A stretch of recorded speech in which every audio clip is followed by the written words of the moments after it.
मैले विद्यार्थीको परिचय पनि भनिसकेको छु। अब म मुख्य विषयमा आउँदैछु। अब असल विद्यार्थीका गुणहरू के हुन्छन् त भन्ने कुरा चाहिँ म आउँछु। त्योभन्दा अगाडि लक्ष्य निर्धारणको विषयमा मैले अलिकति तपाईँहरूलाई राखेर मात्रै जान्छु, किनभने लक्ष्य निर्धारण अलिकति भेद छ। म पछि क्लासमा लिन्छु स्कुल सञ्चालन भएपछि यो लक्ष्य निर्धारणको चाहिँ। र यो अर्को तपाईँलाई सकारात्मक विचार, सकारात्मक सोच्ने तरिका कसरी सकारात्मक बन्न सकिन्छ भन्ने कुरा पनि म तपाईँलाई कक्षा कोठामै लिन्छु। अहिलेलाई समयको पाउबन्दीले गर्दाखेरि हामीले कक्षालाई छोटो बनाइरहेका छौँ। अब मैले तपाईँलाई भने असल विद्यार्थीका गुणहरू के हुन्छन्। भाइ बहिनीहरू, एउटा असल विद्यार्थीमा मैले अघि भने जीवनमा मैले किन पढ्ने भन्ने कुरा बुझेको मान्छे हुनु पर्यो कि सबैभन्दा पहिलो कुरै त्यही हुन्छ। त्यहाँभन्दा अर्को कुरै हुन्न। यसको यो भन्नुको अर्थ के भन्दा अध्ययनप्रति रुचि भएको, अध्ययनको महत्त्व बुझेको। मैले अघि भने महत्त्व किन भन्दा मैले किन पढ्ने भन्ने कुरा थाहा भएको हुनु पर्यो। अर्को लक्ष्य निर्धारण गरेको हुनु पर्यो। म यो कक्षामा यतिको लेभलमा यो यति अङ्क ल्याउँछु, यो विषयमा यति अङ्क ल्याउँछु, यो विषयमा यति अङ्क ल्याउँछु, म यसरी मेहनत गर्छु, यसरी पढ्छु भनेर चाहिँ लक्ष्य निर्धारण गरेको हुनु पर्यो। दोस्रो, सकारात्मक सोच र खुल्ला दिमाग हुनु पर्यो। दिमागलाई सङ्कुचित बनाउनु भने यो सरले के भनेको मैले बुझ्दै बुझिनँ भन्ने खालको त्यतातिर नेगेटिभ धारणातिर जानुभयो भने तपाईँको पढाइलाई यसले असर गर्छ। त्यस कारणले सकारात्मक सोच्नुहोस् जहिले पनि। यो सकारात्मक सोच भन्ने विषय अलिकति भेग छ, मैले भनिहालेँ। यो म कक्षा सुरु भएपछि यो दुईवटा विषय, लक्ष्य निर्धारणको विषय र सकारात्मक सोचको विषयमा तपाईँहरूसँग पछि फेरि अर्को क्लास लिनेछु। अहिलेलाई मैले यति मात्रै भने। अर्को कुरो, सबैभन्दा अनुशासित हुनु पर्यो, आज्ञाकारी, नैतिकवान, निष्ठावान, निरन्तरता दिन सक्ने खालको हुनुपर्छ। अब मैले भनिहालेँ अनुशासनको बारेमा म बोल्दिनँ धेरै। अनुशासनको परिभाषा तपाईँहरूले बुझिसक्नु भएको छ, मलाई धेरै भन्न जरुरी छैन। अर्को आज्ञाकारिता। आज्ञाकारिता भनेको हामीले भनेको मात्रै मान्ने होइन नानी बाबु, सर मिसले भनेको मात्रै मान्ने होइन। तपाईँभन्दा ठुला मान्छेले भनेको कुराहरू, असल कुराहरू, राम्रा कुराहरू मान्ने हो। उहाँहरूले यसो गर बाबु भनेको कुराहरू मान्ने हो। आफूभन्दा सानाले भनेको छ, राम्रो काम भनेको छ त्यो पनि मान्ने हो। त्यसलाई भन्छ आज्ञाकारिता। कुन कुरा तपाईँको हितमा छ कुन छैन भन्ने कुरा छुट्याउने जिम्मा तपाईँको हो। अब अर्को नैतिकवान। यो पनि धेरै गहन विषय हो। नैतिकवान भनेको के? तपाईँले गर्न हुने काम के, गर्न नहुने काम के भनेर पहिले छुट्याउनु पर्यो। तपाईँको आचरणका कुरा आउँछन् यसमा। नैतिकवानको कुरा गर्ने बित्तिकै तपाईँको आचरणका कुरा आउँछन्। हो, अब यो कुरालाई अनि अर्को इमान्दार, मेहनती, प्रतिबद्ध। म यो अघि मैले भने म यो गर्छु भनेर भन्ने हुनु पर्यो। त्यसलाई भन्छन् असल विद्यार्थी। त्यो हो असल विद्यार्थी। अब अर्को कुरो भाइ बहिनीहरू, जीवन दर्शन बुझेको हुनु पर्यो। मैले अघि भनिहालेँ जीवनमा कसरी बाँच्ने, सार्थक जीवन बाँच्ने कि ल्याङफ्याङे जिन्दगी बाँच्ने भन्ने कुरा बुझेको हुनु पर्यो। अर्को, मैले अघि लक्ष्य निर्धारणको कुरा त गरेँ, तपाईँलाई पढाइको लक्ष्य निर्धारणको कुरा गरेँ। अब म यहाँ अर्को कुरा के भन्छु भने तपाईँको जीवनको लक्ष्य निर्धारण गरेको हुनु पर्यो। कक्षा 9 र 10 मा पढ्ने भाइ बहिनीहरू, तपाईँले जीवनमा आफ्नो लक्ष्य तपाईँले 9 र 10 मा पढ्दै निर्धारण गरिसक्नुपर्छ। भोलि गएर भविष्यमा म के बन्ने, कुन बाटो जाने, मेरो कुन विषय राम्रो छ भन्ने कुरा त्यति बेरसम्म तपाईँले छुट्याइसक्नुपर्छ।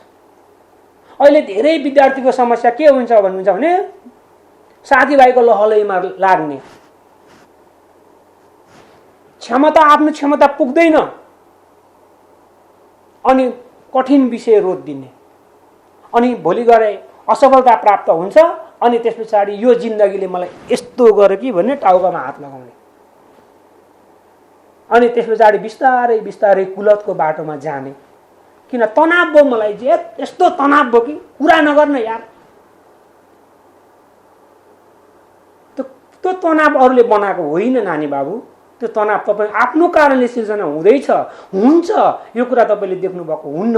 किन भन्दा तपाईँले लक्ष्य निर्धारण गर्नुभएको छैन जीवनमा भने यो समस्या आउँछ। लक्ष्य भनेको त्यो चिज हो। हामी मानिलिनुहोस् यहाँबाट म इटहरी चोक गएँ, इटहरी चोकमा गइसके पछाडि मलाई पहिले नै प्रश्न थाहा हुनु पर्यो, म कहाँ जाने, म कहाँ जाँदैछु भन्ने कुरो मलाई थाहा भएन भने त्यहाँ चोकमा गएपछि कता जाने, पूर्व जाने कि पश्चिम जाने कि उत्तर जाने कि दक्षिण जाने।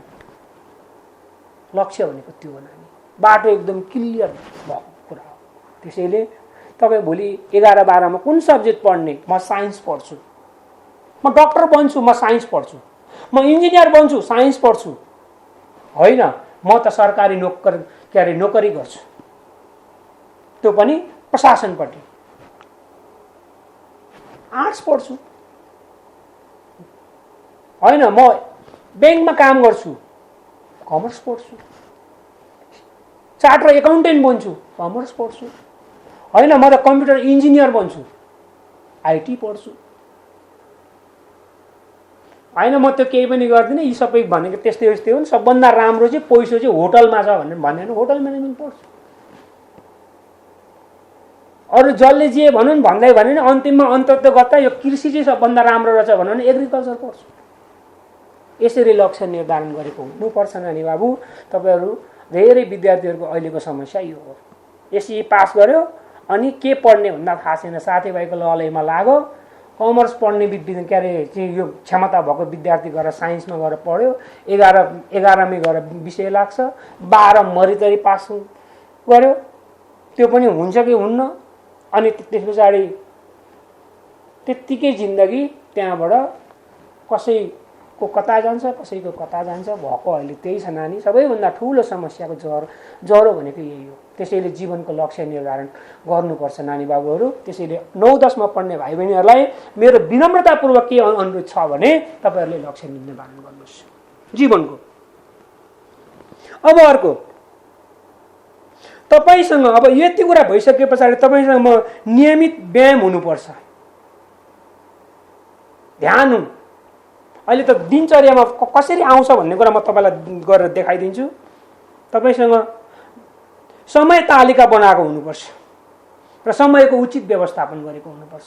तपाईँलाई मैले भनेको छु, खेल्ने समय पनि मैले क्लासरुममा पनि भन्ने गर्छु, म अहिले यो प्रोग्राममा पनि मैले भन्ने गर्छु, दिनको 1 घन्टा खेल्नुहोस्। त्यति बेला तपाईँको अभिभावकले तपाईँलाई गाली गर्नु भने मलाई भन्नुहोस्, म अभिभावकलाई सम्झाउने काम म गर्छु। 1 घन्टा मनोरञ्जन लिनुहोस्। तपाईँलाई टिभीमा कुन प्रोग्राम मनपर्छ त्यो प्रोग्राम हेर्नुहोस्, तर सकारात्मक प्रोग्राम हेर्नु होला प्लिज, नकारात्मक नहेरिदिनु होला। नेगेटिभले नेगेटिभैतिर लान्छ नानीहरू, म यतातिर धेरै जान्छु। अब त्यस पछाडि तपाईँको सेड्युल बन्नु पर्यो। म बिहान यति बजे उठ्छु, यो गर्छु अनि त्यसलाई भन्छ समय तालिका। त्यो समय तालिका बनाएको हुनु पर्यो। अब अर्को, घोक्ने भन्दा अनुसन्धान गरेर गहिरो अध्ययन गर्ने बानी हुनुपर्छ। हामी घोक्छौँ, घोक्ता कतिसम्म घोक्छौँ हामी भने यो घोक्ने मामलामा चाहिँ स्पष्ट रूपमा मैले भन्नुपर्छ। बोर्डिङ पढ्ने भाइ बहिनीहरू सबभन्दा माहिर, 2 पेज घोकेर ल्याइदिने जस्ताको तस्तै। ए बाबु तिमीले घोकेर रट्यौ, पढ्यौ, मैले माने, लामो समय पछाडि इक्जाम हुन्छ, तिमीले रटेको कुरा बिचमा 2टा मात्रै सेन्टेन्स के अरे शब्द छुट्यो भने त सक्यो त, तिमी लेख्न सक्दैनौ, तिम्रो वाक्य अर्थ पुरा हुँदैन। त्यसैले घोक्नपट्टि बल नगर। असल विद्यार्थीले कहिल्यै पनि घोक्दैन। असल विद्यार्थीले के गर्छ भन्दा त्यसलाई गहिरोसँग बुझ्छ, विषयवस्तुलाई गहिरोसँग बुझ्छ, त्यसका बुँदा बनाउँछ, सूत्र बनाउँछ अनि आफ्नै भाषामा लेख्छ, भने त्यसलाई भन्छन् गहिरो अध्ययन र त्यसको प्र्याक्टिकल्ली बुझाइ हो, त्यसलाई भन्छन्। अब अघि मैले धेरै कुराहरू भनिसकेको छु। आफ्नो क्षमताको पहिचान गर्नुहोस्, तपाईँ कुन क्षमतामा हुनुहुन्छ। सबै विद्यार्थी एकै खालका हुँदैनन् नानीहरू। कसैले छिट्टो बुझ्छन्, कसैले अलिक ढिलो बुझ्छन्, कसैले 2चोटि 3चोटिमा पनि बुझ्दैनन्। ठिक छ, त्यो ठुलो कुरा होइन, तर त्यो कुरा शिक्षकलाई भन्नु पर्यो। शिक्षकसँग कक्षा कोठामा अन्तर्क्रिया गर्नु पर्यो। शिक्षकले यताबाट पढाइरहेको छ, म भनिरहेछ, उता विद्यार्थी चाहिँ आफ्नै सुरमा भइयो भने, नबुझेको कुरा सोधिएन भने त्यसरी असल विद्यार्थी हुँदैन। एकदम अन्तर्क्रियामा भाग लिनु पर्यो क्या तपाईले। कक्षा कोठामा अन्तर्क्रियामा भाग लिनु पर्यो। अन्तर्क्रिया भनेको एकदम दोहोरो संवाद गर्ने। जस्तो मानिलिनुस् मैले एउटा कुनै कुरा तपाईलाई सिकाएँ भने सर त्यो भयो भने यो चाहिँ किन हुँदैन तपाईले सोध्न पाउनुहुन्छ। तर विषयवस्तुभित्र रहेर, अनावश्यक विषयवस्तुमा होइन नि, फेरि विषयवस्तुभित्र रहेर। त्यसैले तपाईहरु अन्तर्क्रियामा बढी, एउटा असल विद्यार्थी अन्तर्क्रियामा बढी सक्रिय हुन्छ। अर्को कुरो तपाईलाई म एउटा कुरा भन्छु, धर्म, तपाईको धर्म, तपाईको संस्कृति, तपाईको के अरे पहिचान नबिर्सिनुस्। त्यो तपाईले बुझेको हुनुपर्छ। हामी विभिन्न धर्मावलम्बी छौं। अहिले म दैनिकीमा आउँछु, दैनिकीमा के गर्ने भनेर म तपाईहरुलाई भन्छु। अहिलेलाई मैले यति भने, तपाईको धर्म, संस्कृति, परम्परा तपाईले बुझेको हुनुपर्छ र तपाई बसेको समाजको वातावरण कस्तो छ, तपाईको घर परिवारको वातावरण कस्तो छ भन्ने कुरा बुझ्नु जरुरी छ। त्यो बुझ्नुपर्छ। सन्तुलित आहार, विचार र व्यवहार। सन्तुलित आहार व्यवहार खानेकुराहरुमा पनि प्रभाव पर्छ नानी। पढाइमा खानेकुराहरु धेरै कुराले असर पार्छ। खानेकुराले तपाई जस्तो खानेकुरा खानुहुन्छ नि त्यो कुराले तपाईको विचारमा पनि प्रभाव पर्छ र त्यसको व्यवहारमा पनि प्रभाव पर्छ। तपाईलाई म एउटा सानो उदाहरण मात्रै दिन्छु। तपाईले घरमा खीर बनाएर खानु भएको छ भने खीर खाएको दिन तपाईको पेट भारी हुन्छ, तपाईलाई अल्छी बढी लाग्छ,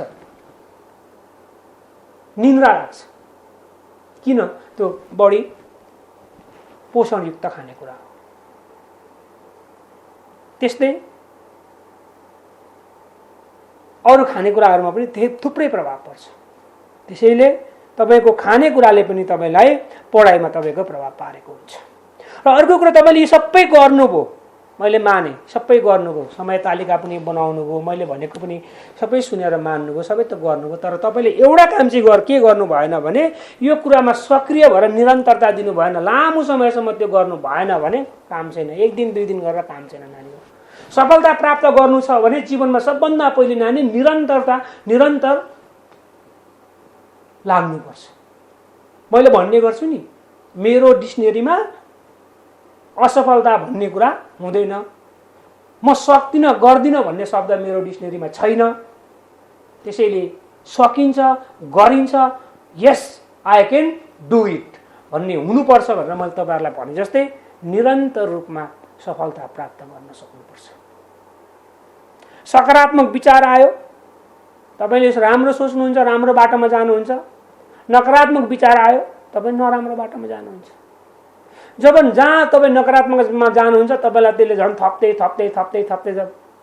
जान्छ। सकारात्मक विचारले तपाईलाई त्यसले पनि थप्दै जान्छ।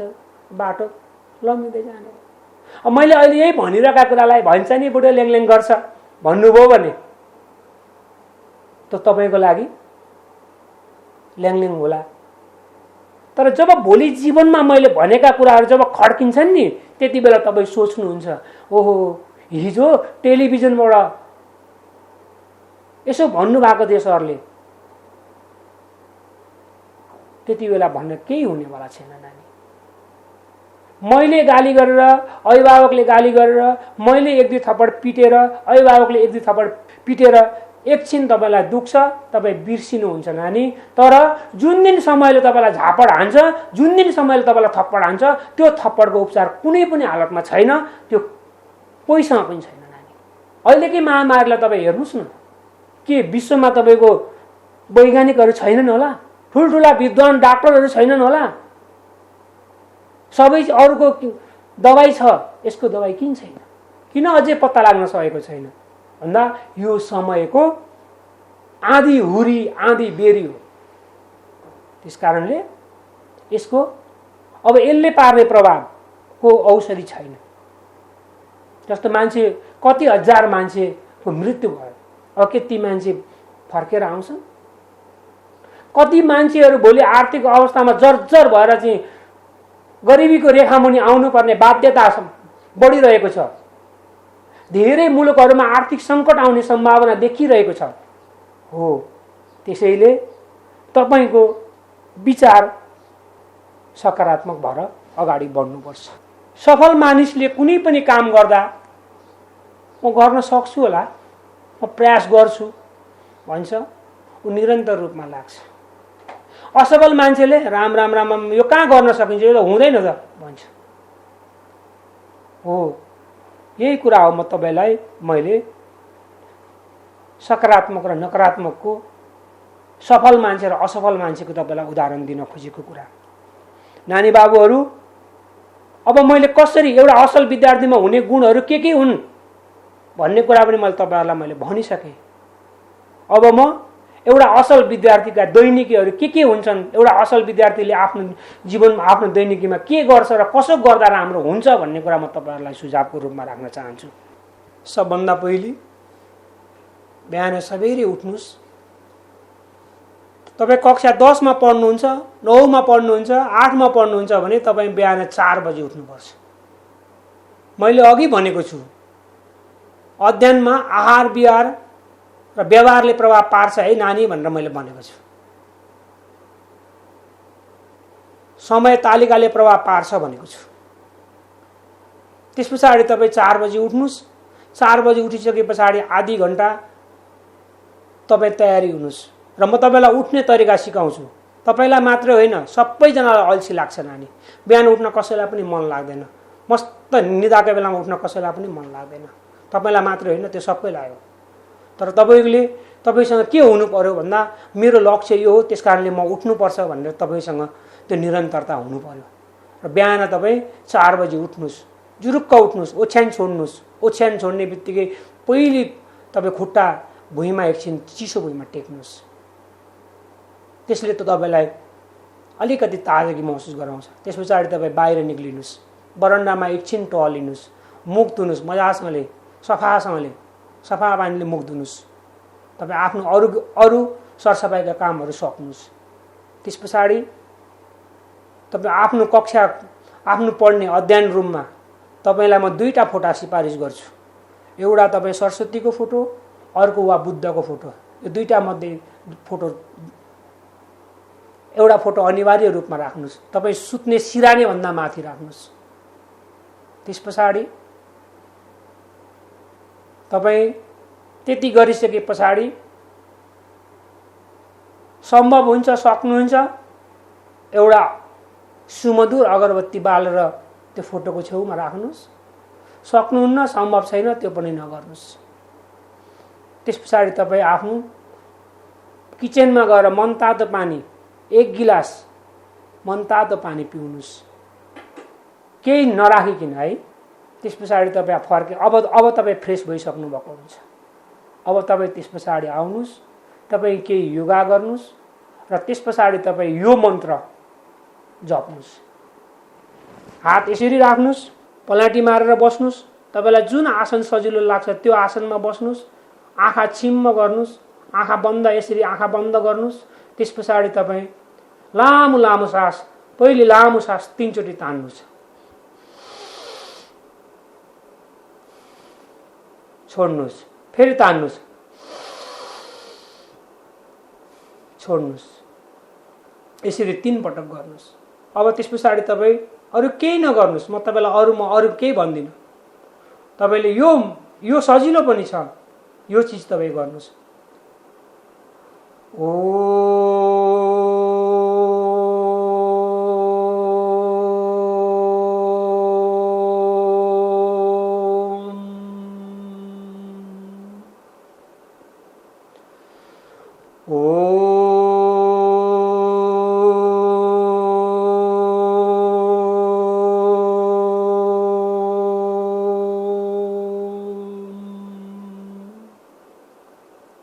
यो मैले जुन ओमकारको ध्वनि गरे, यसलाई सक्नुहुन्छ 5 मिनेट गर्नुस्।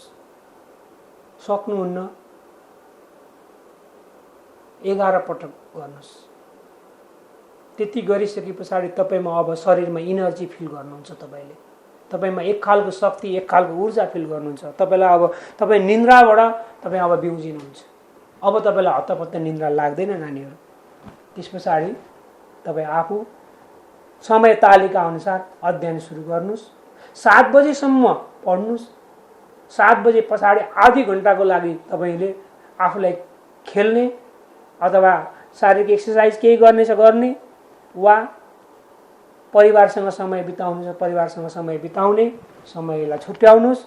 त्यस पछाडि तपाईँ 8 बजेबाट अब तपाईँ स्कुल जाने तयारी गर्नुपर्ने हुन्छ। तपाईँले आफू स्कुल जाने तयारी गर्नुहोस्। अब नानी बाबुहरू कक्षा 6 देखिको नानी बाबुहरू 7 सम्मको कक्षा 6 र 7 का नानी बाबुहरू तपाईँहरू 4 बजे उठ्नु पर्दैन, तपाईँहरू 5 बजे उठ्नुहोस्। यही हो प्रक्रिया, यही प्रक्रिया दोहोऱ्याउनुहोस्। यसले तपाईँलाई मन शान्त राख्छ, शरीरमा एक प्रकारको सदैव ऊर्जा प्राप्त हुन्छ। तपाईँले यो काम गर्नुपर्छ। त्यस पछाडि तपाईँले समय तालिका बनाउनु पर्यो। मैले अघि भने रुटिन बनाएर पढ्नु पर्यो। खेल्नुहोस्, मैले भनेको छु खेल्ने पनि समय राख्नुहोस्, पढ्ने पनि समय छुट्याउनुहोस्, स्कुल जाने समय पनि छुट्याउनुहोस्। सबै आफै गर्नुहोस् र त्यो कुरालाई भित्तामा तपाईँको देख्ने ठाउँमा, तपाईँ सुतेर जुरुक्क उठ्दाखेरि तपाईँको भित्तामा त्यो आँखा पर्ने ठाउँमा तपाईँको त्यो समय तालिका राख्नुहोस्, ताकि तपाईँलाई त्यो लक्ष्य त्यहाँनिर। र अर्को कुरो त्यहाँ माथि तपाईँले लक्ष्य निर्धारण गर्नुहोस्, त्यो लेख्नुहोस्, लेखेर राख्नुहोस्।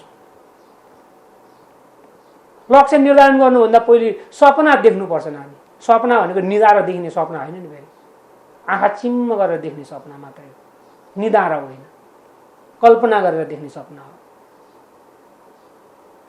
म कक्षा 5बाट 6 कक्षामा आउँदा जति प्रतिशत नम्बर ल्याएको थिएँ त्योभन्दा यति प्रतिशत बढी नम्बर ल्याउँछु। तपाईँ अलिकति कमजोर हुनुहुन्छ भने तपाईँले त्यो प्रतिशत थप्ने हो त्यहाँ। त्यस पछाडि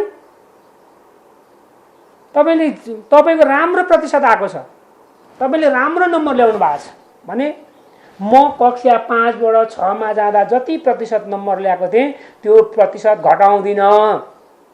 तपाईँको लक्ष्य त्यही हुन्छ। अहिले पढाइको लक्ष्य निर्धारण गर्ने हो, जीवनको लक्ष्यको कुरा पछि हुन्छ। त्यस पछाडि तपाईँ व्यक्तिगत सरसफाइमा ध्यान दिनुहोस्। अर्को व्यक्तिगत सरसफाइमा ध्यान दिनुहोस्।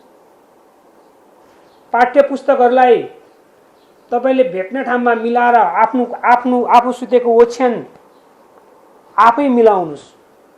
तपाईँ सक्नुहुन्छ। अब तपाईँको बाबा मम्मी दिदी दाजुको भर नपर्नुहोस् है। तपाईँ सक्नुहुन्छ, आफू सुतेको ओछ्यान मिलाउनुहोस्। अनि मात्रै तपाईँहरू 6 र 7 को नानीहरू पढ्न बस्नुहोस् बिहानको समयमा चाहिँ। त्यति गरिसकेर तपाईँ पढ्न बस्नुहोस्।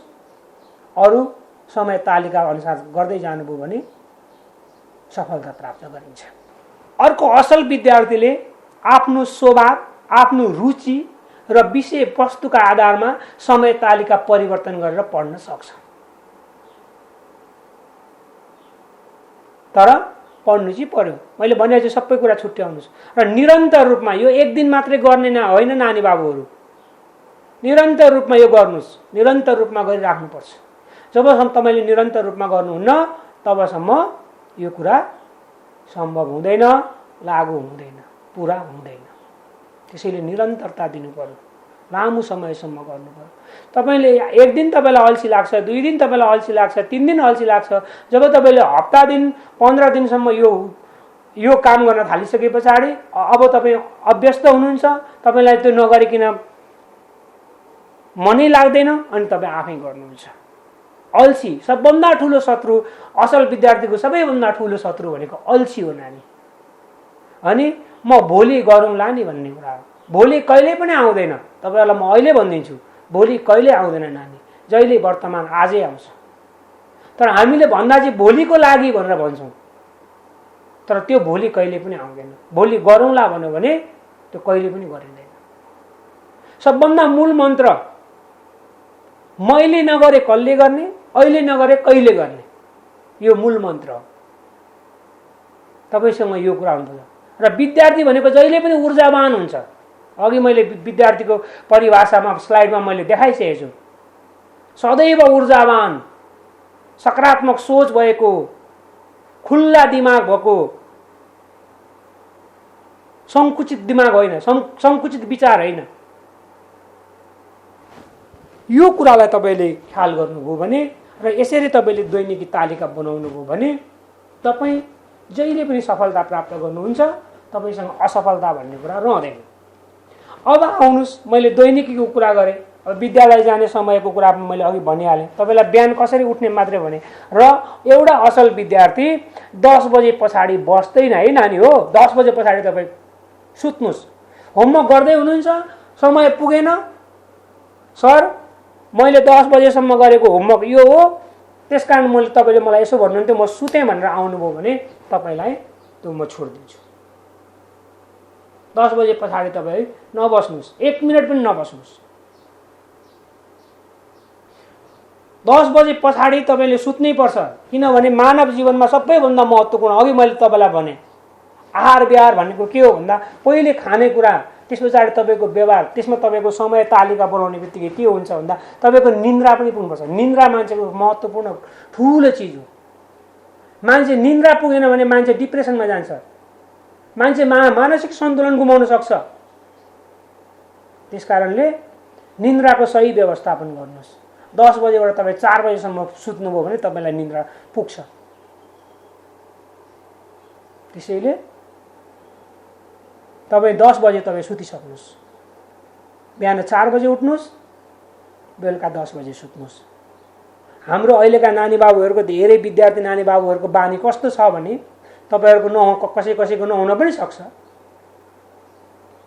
हामी राति 12, 1, 2 बजेसम्म टिभी हेर्छौँ, गेम खेल्छौँ, मोबाइलमा फेसबुक चलाउँछौँ, के गर्छौँ, बस्छौँ, अनि क्लासरुममा आएपछि के बुझिन्छ पढाएको भन्नुहोस् त। अब निन्द्रै पुगेको छैन, तपाईँ फ्रेसनेसै हुनुहुन्न, तपाईँसँग ऊर्जै छैन, अनि पढाएको बुझिन्छ नानी बाबु?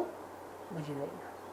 त्यसैले सबभन्दा जसरी खाना मान्छेलाई आवश्यक छ, निन्द्राको पनि सही व्यवस्थापन गर्न आवश्यक छ नानी बाबुहरू।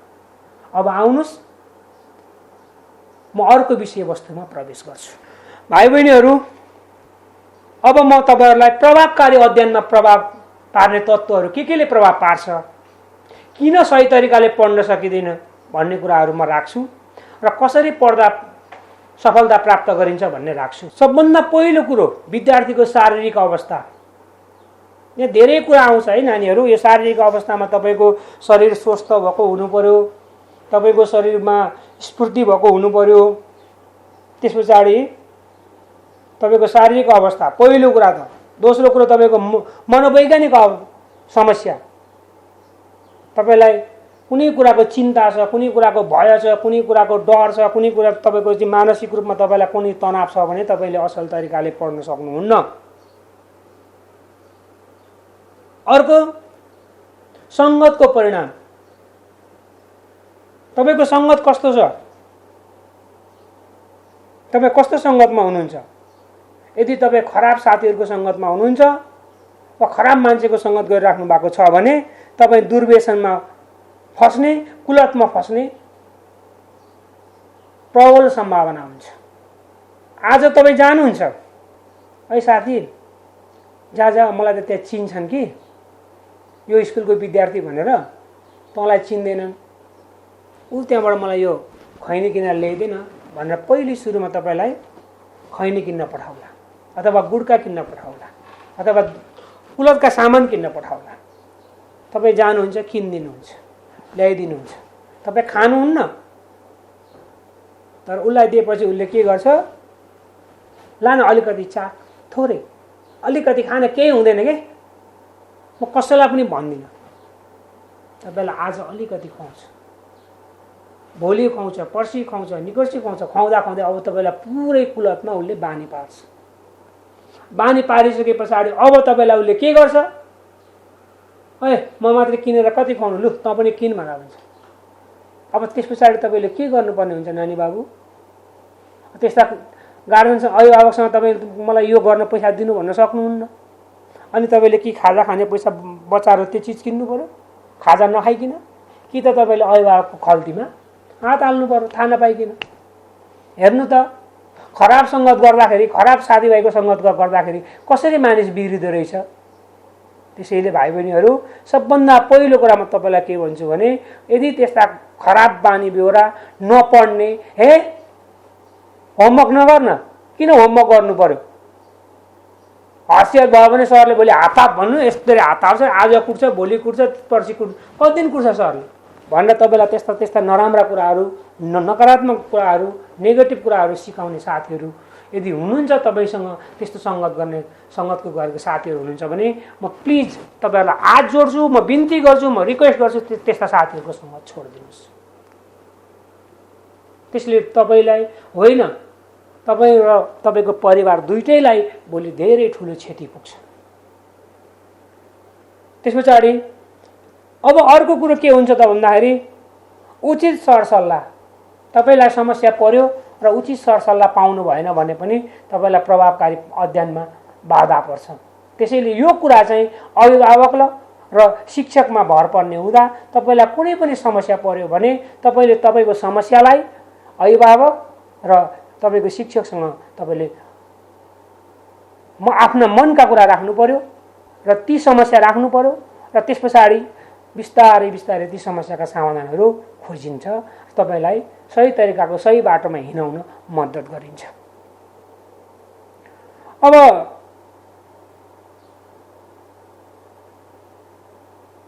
कमजोर जब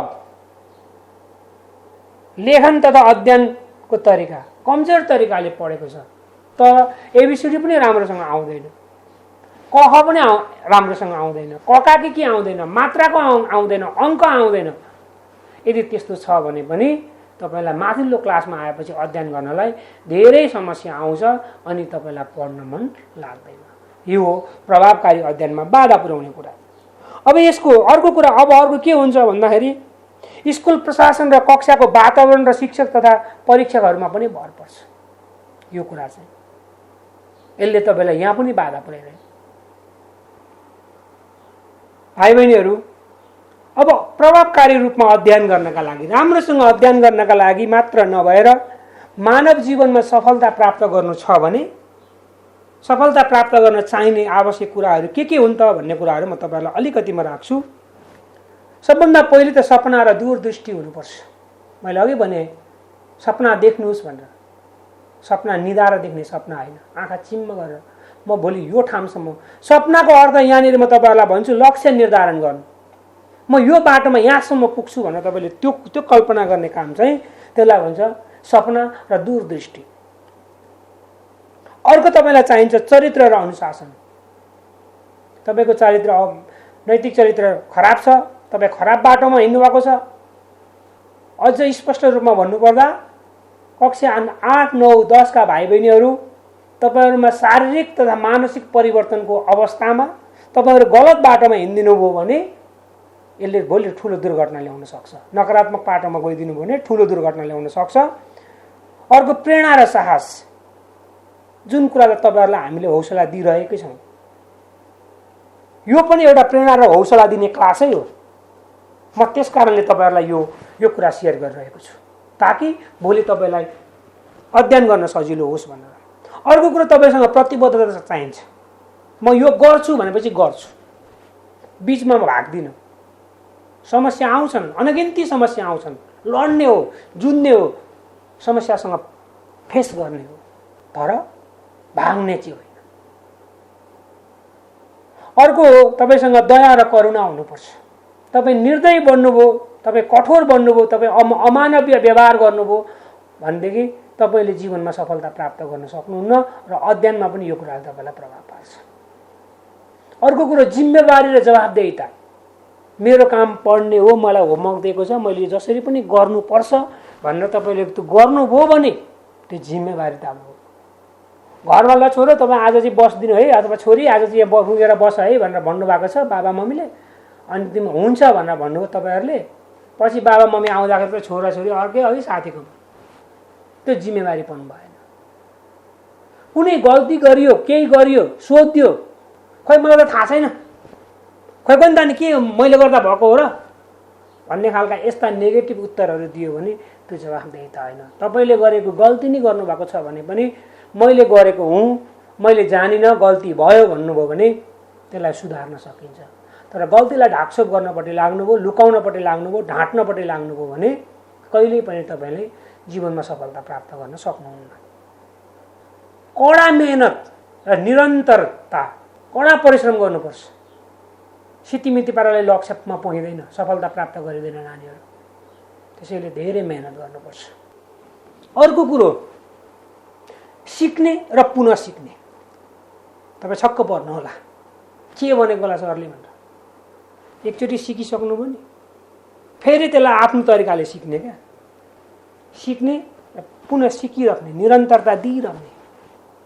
सरले क्लासमा एकचोटि पढाउनु भयो, बुझाउनु भयो, फेरि त्यसलाई आफ्नो तरिकाले पढ्नुहोस्, त्यसको भावमा गएर पढ्नुहोस्, गहिराइमा गएर पढ्नुहोस्, त्यसको सारांश निकाल्नुहोस्, त्यसमा आफ्नो विचार बनाउनुहोस्, यो भएको भए यस्तो हुन्थ्यो होला भन्ने विचार बनाउनुहोस्। त्यसरी गर्नुभयो भने तपाईँले छिटो सफलता प्राप्त गर्न सक्नुहुन्छ। र अर्को कुरा, सकारात्मक सोचाइ र व्यवहार। तपाईँले सकारात्मक सोचेर मात्रै हुन्न, तपाईँको व्यवहार पनि सकारात्मक हुनुपर्छ। तपाईँले त्यो गर्नुभयो भने तपाईँले सफलता प्राप्त गर्नुहुन्छ। कुनै दुई मात्रै छैन। अर्को, तपाईँले जे गर्नुहुन्छ, तपाईँले आफूले गरेको सफलतामा तपाईँले उच्च आत्मगौरव गर्नु पर्यो। मैले त यति त गर्न सकेँ भने अझै किन गर्न सक्दिनँ म? तपाईँसँग त्यो खालको भावना हुनुपर्छ। र अर्को कुरो, शारीरिक स्वास्थ्य र मानसिक सचेतनामा ध्यान दिनुपर्छ। तपाईँको शरीर स्वस्थ छ, तपाईँको मानसिक रूपमा तपाईँ स्वस्थ हुनुहुन्छ भने तपाईँ सदैव खुसी हुनुहुन्छ र तपाईँले चाहेको कुरा गर्न सक्नुहुन्छ। मानिलिनुहोस् तपाईँ शारीरिक रूपमा अस्वस्थ हुनुहुन्छ भने तपाईँ गर्न सक्नुहुन्न। तपाईँ मानसिक रूपमा तपाईँ कुनै चिन्तामा हुनुहुन्छ भने गर्न सक्नुहुन्न, कुनै तनावमा हुनुहुन्छ भने गर्न सक्नुहुन्न। त्यसैले यी कुराहरूलाई तपाईँहरूले एकदम ध्यान दिएर अगाडि बढ्नु भयो भने जीवनमा सफलता प्राप्त गर्नुहुन्छ भन्ने कुरा मैले तपाईँहरूसँग राखेँ। प्रभावकारी रूपमा अध्ययन गर्न सक्ने र नसक्ने विद्यार्थीका बीचका फरकहरू कस्ता हुन्छन् भनेर केही उदाहरण भन्छु। सक्ने विद्यार्थीले के गर्छन् भन्दा शब्द ज्ञान धेरै भएका हुन्छन्, उनीहरू विषयवस्तुका ज्ञान धेरै हुन्छ उनीहरूसँग। नसक्नेमा थोरै ज्यादा हुन्छन्, जति छ त्यति मात्रै पढिदिने, अल्छी गर्ने। शिक्षकले भनेका आवश्यक बुदाहरू, शिक्षकले पढाएका आवश्यक कुराहरू टिप्ने, बुदा टिपोट गर्ने, ती किताबमै भए पनि पेन्सिलले लेख्ने। तर अर्को विद्यार्थीले के गर्ने त? नटिप्ने, सुन्ने मात्रै। अब बुदा टिप्ने काम गर्नुपर्छ, सूत्र बनाएर पढ्नुपर्छ। कसरी पढ्दाखेरि सफलता प्राप्त गर्न सकिन्छ भन्ने बुदामा म आएँ। यसको सूत्र बनाएको छु नानी हो मैले। अ प्र प सम जा। फेरि रिपिट गर्छु, अ प्र प सम जा। यसको अर्थ हो सबभन्दा पहिले अवलोकन, हेर्ने काम, पढ्ने काम हैन, अवलोकन गर्ने, हेर्ने। अर्को दोस्रो, अब प्रश्न बनाउने, प्रश्न हेर्ने। त्यस पछाडि अर्को अब अध्ययन गर्ने, गहिरो अध्ययन है, यो एकदम ध्यान दिएर। 9-10मा पढ्ने भाइ बहिनीहरू, तपाईहरू पढ्दाखेरि तपाईँ जुन पाठ पढ्नुहुन्छ त्यो पाठ पढ्दा तपाईँसँग हाइलाइटर हुनुपर्छ वा पेन्सिल, तिखो पारेको पेन्सिल हुनुपर्छ। मुख्य बुदा आयो भने त्यसलाई अन्डरलाइन गर्नुपर्छ। तपाईँले नबुझेका बुदाहरूलाई अन्डरलाइन गर्नुपर्छ। अनि त्यति गरिसके पछाडि भोलि तपाईँलाई सरले पढाउनुभन्दा अगाडि नै तपाईँले त्यो पाठ पढ्नुपर्छ र पढिसके पछाडि तपाईँले नबुझेका कुरालाई अन्डरलाइन गर्नुपर्छ, ताकि भोलि सरले पढाउँदाखेरि त्यो कुरामा सरले तपाईँले बुझ्ने गरी व्याख्या गरिदिनु भएन, भनिदिनु भएन भने सर मैले यहाँनिर यो बुदा टिपोट गरेको छु, यो मैले बुझेको छैन, यो मलाई बुझाइदिनु भनेर भन्नुपर्छ। त्यो पढ्नु। अर्को सम्झना, स्मरण गर्नुहोस्, एकदम स्मरण गर्नुहोस्, सम्झिनुहोस्। तपाईँ पढिसक्नुहुन्छ, एकछिन आँखा चिम्म गरेर मैले के पढेँ, पाठमा के पढेको थिएँ, के भयो भनेर तपाईँको घटनाक्रम बनाएर, जसरी चलचित्र देखिन्छ दिमाग के अरे टेलिभिजनमा, त्यसै गरी दिमागमा तपाईँ चलचित्रको इमेजिङ गर्नुहोस् त्यो पढाइलाई। अब त्यस पछाडि आउनुहोस्, अर्को जाँच गर्नुहोस्। अब तपाईँ त्यहाँ भएका क्वेसन एन्सर गर्नुहोस्, तपाईँले त्यहाँ दिएका एक्सर्साइजहरू गर्नुहोस्। अब त्यसलाई भन्छ जाँच। तपाईँले सक्नुहुन्छ कि सक्नुहुन्न त्यो कुरालाई हेर्नुहोस्। अब यो गर्नको लागि के गर्ने? पहिलो कुरो त नानी बाबुहरू, शिक्षकको प्रवचनलाई, शिक्षकले बुझाएको कुरालाई, शिक्षकले व्हाइट बोर्डमा लेखिदिएको कुरालाई एकदम गहिरोसँग ध्यान दिएर सुन्ने र मुख्य मुख्य बुदाहरू टिप्ने। दोस्रो कुरो, पाठभित्रका मुख्य बुदालाई अघि मैले भने जस्तै शिक्षकको प्रवचनलाई, शिक्षकले बुझाएको कुरालाई, शिक्षकले व्हाइट बोर्डमा लेखिदिएको कुरालाई एकदम गहिरोसँग ध्यान दिएर सुन्ने र मुख्य मुख्य बुदाहरू टिप्ने। दोस्रो कुरो, पाठभित्रका मुख्य बुदालाई अघि मैले भने जस्तै हाइलाइट वा अन्डरलाइन गर्ने र सङ्केतको प्रयोग गर्ने।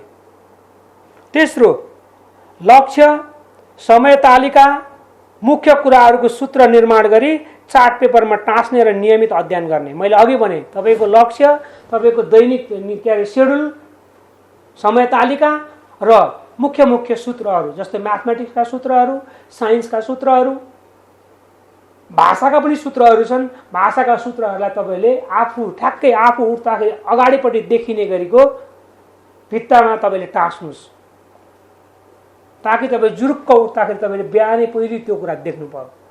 त्यो फरक फरक कलरमा, फरक फरक पेपरमा बनाएर टाँस्नुहोस्। त्यति गरिसके पछाडि तपाईँलाई त्यो कुराले तपाईँलाई जहिले पनि त्यसले लक्ष्य देखाउँछ। त्यो कुरालाई तपाईँले त्यहाँ पढ्नुहोस्। त्यस पछाडि ती सूत्रहरूलाई एकचोटि बिहान उठ्ने बित्तिकै। अब त्यस पछाडि तपाईँको कक्षा कोठामा नियमित छलफल र अन्तर्क्रिया गर्नुहोस्। विषयभित्र रहेर, मैले अघि भने अनावश्यक विषयमा होइन, विषयवस्तुभित्र रहेर पाठका विषयमा कक्षा कोठामा शिक्षकसँग अन्तर्क्रिया गर्नुहोस्। त्यस पछाडि अब तपाईँले बनाएको नोट, तपाईँले लेखेको उत्तर पुस्तिकालाई शिक्षकसँगबाट त्यसलाई चाहिँ परीक्षण गराउनुहोस्। भयो कि भएन तपाईँले लेखेको सही छ कि छैन भन्ने कुरालाई तपाईँले हेर्नुहोस्। त्यस पछाडि अब शिक्षकले तपाईँलाई त्यति गरेर तपाईँले कपी दिइसके पछाडि के गर्नुहुन्छ? उहाँले तपाईँले गल्ती गरेका ठाउँमा सच्याइदिनुहुन्छ। त्यो सच्याइदिइसके पछाडि त्यो सच्याको विषयलाई फेरि लेखेर तपाईँले नोट बनाउनुहोस् र त्यो नोट फेरि शिक्षकलाई देखाएर तपाईँले सुरक्षित राख्नुहोस्। अब सरले पढाइसके पछाडि, शिक्षकले पढाइसके पछाडि तपाईँले पाठ बुझ्नुभयो कि बुझ्नु भएन आफैलाई प्रश्न सोध्नुहोस्, आफै सोध्नुहोस्। तपाईँले त्यो एन्सर भन्न सक्नुहुन्छ कि सक्नुहुन्न? सक्नुभयो तपाईँले बुझ्नुभयो, सक्नु भएन बुझ्नु भएन। अब शिक्षकले विषयवस्तु पढाउनु अघि आफै पूर्व अभ्यास गर्नुहोस् भनेर मैले अघि भने। अगाडि पढ्नुपर्छ नानी, एकचोटि प्र्याक्टिस गर्नै पर्छ। विषयवस्तुको स्वभाव अनुसार पढ्ने समय तालिका फरक गर्नुपर्छ। जस्तो साइन्स म्याथ पढे जसरी भाषा सब्जेक्ट पढिँदैन, सोसल पढिँदैन। त्यसको तरिका तालिका अनुसार स्वभाव पनि परिवर्तन गर्नुपर्छ।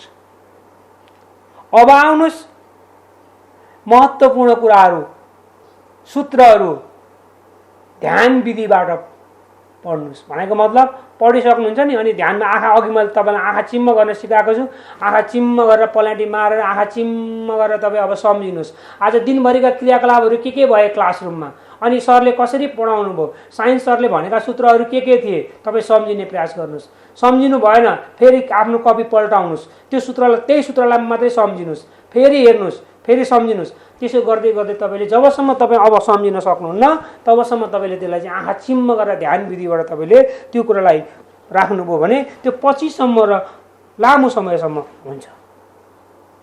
र महत्त्वपूर्ण कुरा भाइ बहिनीहरू, भोलि बादबाट मुक्त हुनु पर्यो र नियमित रूपमा गृह कार्य गरेकै हुनु पर्यो। यदि तपाईँ यसरी गर्नुभयो भने, तपाईँको यो पढाइको शैलीमा तपाईँले पढ्नुभयो भने सफलता मलाई चाहिँदैन भन्दै पनि तपाईँको हातमा सफलता आउँछ।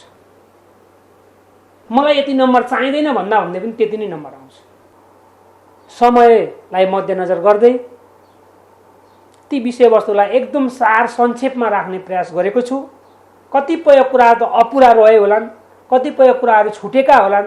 ती कुराहरूलाई फेरि विद्यालय सञ्चालन भएपछि तपाईँहरू माझमा राख्ने वाचा गर्दै भाइ बहिनीहरू यो लकडाउनको समयमा, यो बन्दको समयमा कृपया अनावश्यक रूपमा बजारमा निस्किने, हिँड्ने, असुरक्षित तरिकाले हिँड्ने कामहरू नगरिदिनु होला। तपाईहरु घरमै रहेर स्वस्थ रहनुहोस्, व्यस्त रहनुहोस् अनि चिन्तायुक्त जीवन होइन चिन्तनयुक्त जीवन व्यतीत गर्नुहोस् भन्ने कामनाका साथ म आज मेरो कक्षालाई यही अन्त्य गर्ने अनुमति चाहन्छु। हवस् त, नमस्कार, धन्यवाद।